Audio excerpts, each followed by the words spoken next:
pala yung iniisip ko, pwede kumamot kasi sobrang excited talaga ako ngayong araw. Kasi like 10 days ago, 10 days, years to kasi 10 days ago.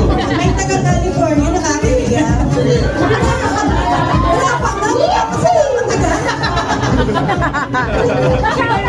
I just would like to say hi po sa lahat ng mga nasa likod!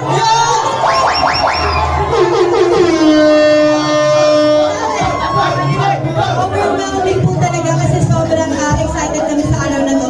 10 days ago, halos 30 po yung Chumeke sa Aguila. And nasa team namin, sobrang talagang dedicated ko talaga na gusto ko makita yung mga tao talaga, bawat isang Aguilas na kumikita at talaga umaakyat sa stage. Praise God! Ngayon po, almost 1 million ang kita ng buong Aguilas talaga.